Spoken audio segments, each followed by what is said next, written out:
নিত্য প্রয়োজনীয় জিনিস যখন ব্যবহার করেন প্রতিদিনের জীবনে একবার ব্যবহার্য প্লাস্টিকটা বর্জন করবে। এটা যে কেবল পরিবেশের জন্য খারাপ তা না, আপনার জন্য খারাপ, আপনার সন্তানের জন্য খারাপ।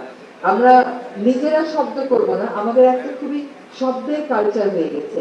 গায়ে হলুদ 2টা পর্যন্ত ধাম ধাম করে গান বাজাতে হবে, অনেক জোরে গান না বাজালে গায়ে হলুদের অনুষ্ঠানটা যেন ভ্যালিডিটিই পায় না।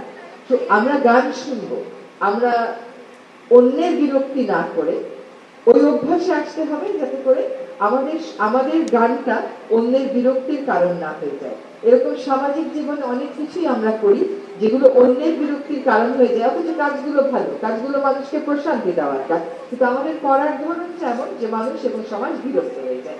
আরেকটা কথা হচ্ছে যে যার যার ড্রাইভারকে একটু কষ্ট করে বলবেন গাড়ির হর্নটা না বাজাতে।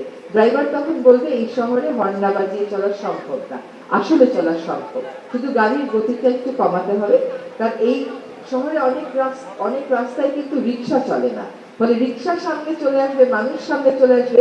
এই যুক্তি ওই সমস্ত রাস্তায় না থাকলেও ড্রাইভার ওই যুক্তি দেবে, তখন ড্রাইভারকে বলবে পার্লামেন্ট ভবনের সামনে তো মানুষ তোমার গাড়ির সামনে আসে না, রিক্সা আসে না, তখন কেন হর্ন বাজাও? যদি গতিটাকে আমরা নিয়ন্ত্রণে রাখতে পারি তাহলে আমরা হর্নের কালচার থেকেও সরে আসতে পারবো।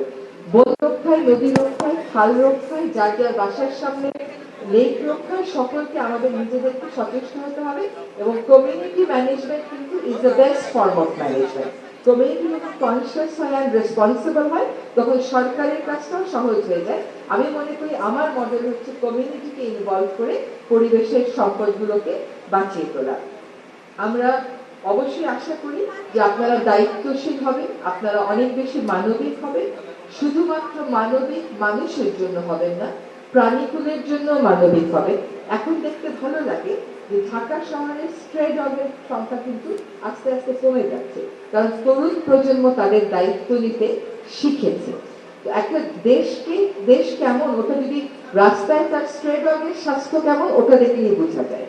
ওইখান থেকে যখন আমাদের উত্তরণ ঘটছে তার মানে আমাদের মানসিক স্বাস্থ্যের মানসিকতারও অবশ্যই উন্নয়ন ঘটছে। আমরা নাগরিক হিসাবে নিজেদের অধিকারের কথা যতটুকু বলবো তার চাইতে অনেক বেশি নিজেদের দায়িত্বের কথা বলবো। আমাদের সমাজটা একটা খুবই ভঙ্গুর অবস্থায় এখন আছে। এতদিনের এক্সপ্লয়টেশন, এতদিনের অব্যবস্থাপনা, এইটার ভার আপনাদেরকে অনেক বেশি বহন করতে হবে আমাদের চাইতে। আমরা তো কয়েকদিন পরে চলে যাব। আমাদের দায়িত্ব জ্ঞানীর উন্নয়নের যে বোঝা ওইটা আপনাদেরকে বহন করতে হবে। ফলে আপনাদেরকে কোনটা উন্নয়ন কোনটা উন্নয়ন না সেটা বুঝে টেকসই উন্নয়নের পথে যেতে হবে।